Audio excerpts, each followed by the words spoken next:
It is my honor to present a $1,000 check and a trophy to the team from Wayne State University.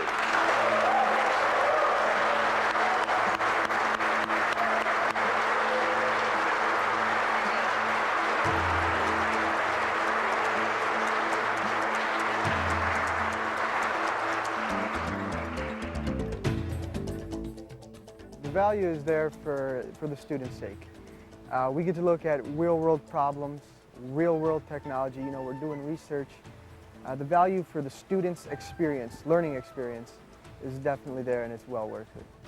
They're in a lab. I mean, they're given a car, the same car that other universities have, and they've got to redesign it. They've got to reconfigure the engine. They've got to figure out what kind of compression they're using. They've got to figure out all of the technical aspects of using this fuel, which burns differently than a traditional petroleum-based product. So it is a very challenging academic exercise. The experience that I got from this competition will definitely help me in teamwork aspects as well as innovative design thinking and the approach to a real-world problem.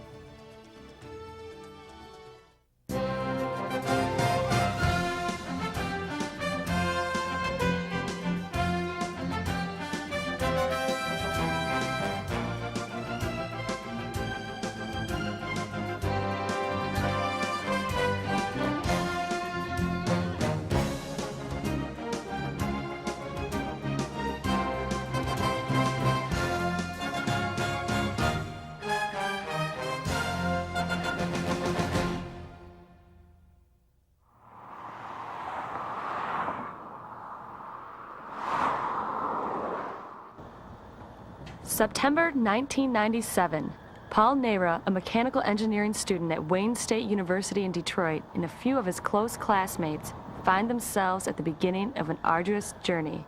Their goal? To build an alternative fueled car in less than 9 months.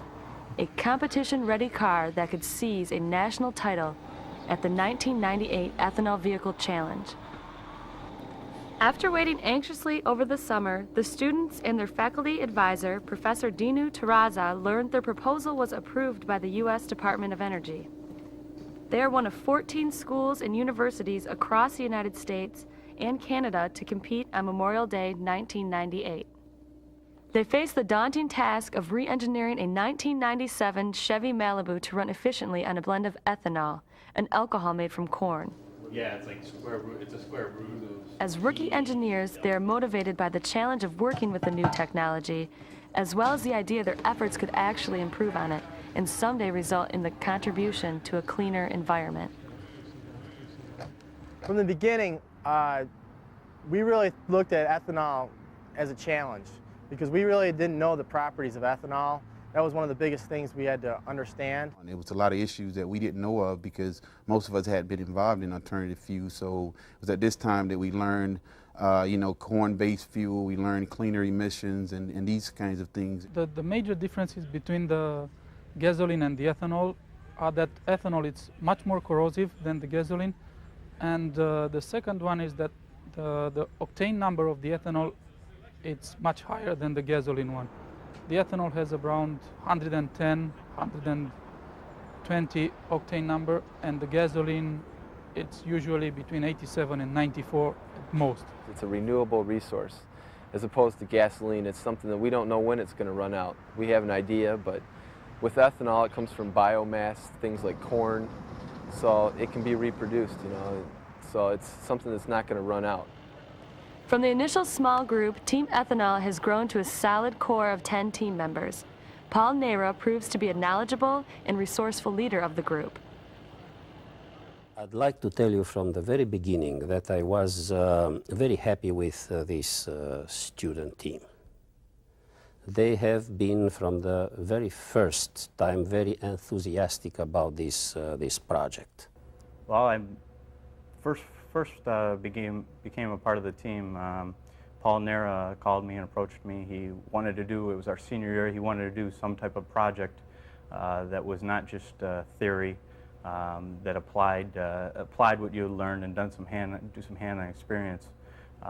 working on things, and he knew of this competition, this ethanol vehicle challenge. He was the captain of the team, selected by the team members. Originally, we was kind of hesitant to pick a team captain, but when the competition got started, we all unanimously elected Paul as the captain, and that was for the knowledge that he had. From the outset, Team Ethanol faces several major technical challenges. The properties of ethanol require that it vaporize at very high temperatures, making it difficult to ignite at below 30 degrees Fahrenheit. Just as significant is the task of incorporating the necessary modifications without sacrificing fuel economy and performance. One of the biggest things we had to cover was cold start, because of the properties of ethanol, it's harder to start in colder temperatures than it is for gasoline, and that's a major concern. We knew we had to address issues like cold starting and emissions, so knowing these things in advance, we sat down, we went through design processes, went through iterations. And what we came up with was a heater system for that cold start. Our cold starting device has been inspired by something that's used on diesel engines that we saw at a exposition for a certain company. So it's definitely helped us, and from their design, we made our own design. Memorial Day 1998, opening day of the 1998 Ethanol Vehicle Challenge. General Motors Corporation Proving Ground, Milford, Michigan. After working long hours in the lab the past 9 months at the expense of their personal schedules, after successful road testing around campus, Team Ethanol members are buoyant about their chances for a good performance and ready to grab their ultimate goal, first place. But just before the first event, as dignitaries stride up to the podium to make their speeches, Team Ethanol is in trouble. The most intense moment of the competition was the first day, actually. We had a fire, electrical fire. Our car was parked in the pit area, and we went to go start the vehicle to pull it out and get it in line for the opening ceremonies. And I was standing in front of the car, and Paul Nera turned on the vehicle. We had a fuse that actually blew on us, and it caused a fire. And basically our whole heating system was ruined on day one, and this was right before the competition actually started. No damage to the actual vehicle except to our heater system. So at that point, we had to sit through the opening ceremonies, knowing that right after the opening ceremonies were completed, we had to put back together our entire heater system. And we had a spare one, but this is the one that we had used in testing, so we didn't know if it was really ready to put on the car, but we had to go with it because that was the only one we had left. And we had to do it in a short amount of time. And the churning and the tenseness, built up because you wanted to get it fixed right away. Something happens, you want to get it ready, so you can compete the next day. And it was extremely, extremely tense. It left the team really uncomfortable with the decision that we made, but at the same time we felt good enough about what we was doing that we could pull this thing off, and we did. The team members knew they performed well. In the performance events, drivers John Auld and Jeff Woodkey reached 83 miles per hour in car number 9 in just 16 seconds, the fastest time of all competitors. The Wayne State car also achieved 29.2 miles per gallon highway driving, although the team did not learn of this until 3 days after the final event.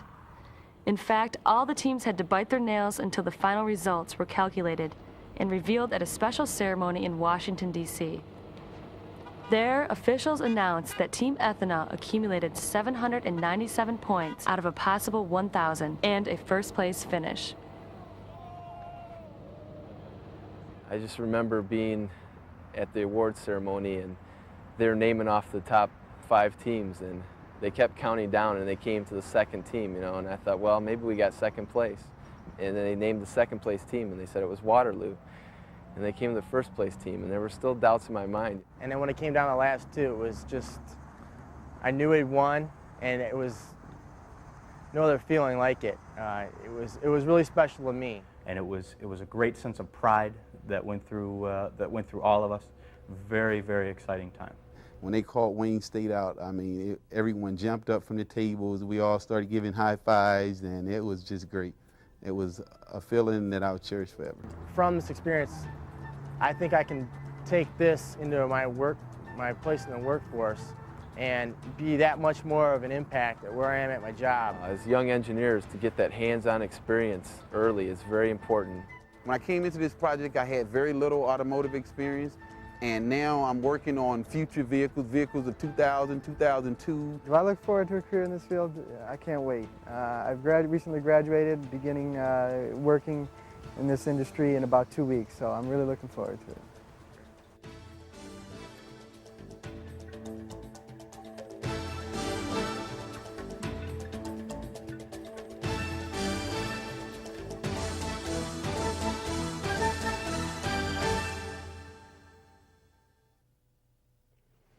You demonstrated that you can do this. And a matter of fact, the winning team had a fuel baseline 20% better than a conventional counterpart. The most important thing is I'd like to encourage Wayne State University to keep projects like this alive and to encourage students to get involved in these projects. It gives us a great opportunity to work with the excitement and the creativity of students in engineering, to see all their wonderful ideas come to fruition and to test them out on the road. And then we can take those ideas into our research and development and see which ones will prove out in the end. So it's a great opportunity for us to connect with the universities, to be a part of a program to explore new technologies for the automotive industry. The Ethanol Vehicle Challenge is a terrific way to show that ethanol can perform as well or better than the conventional counterparts. Many of these students are going to go on to take jobs in the auto industry, and they're going to bring with them an enthusiasm and an understanding for alternative fueled vehicles that perhaps wasn't there before. So in a sense, we're really building more than just vehicles, we're building engineers. We discussed from our first meeting that we don't want just to do the job. We want to be first.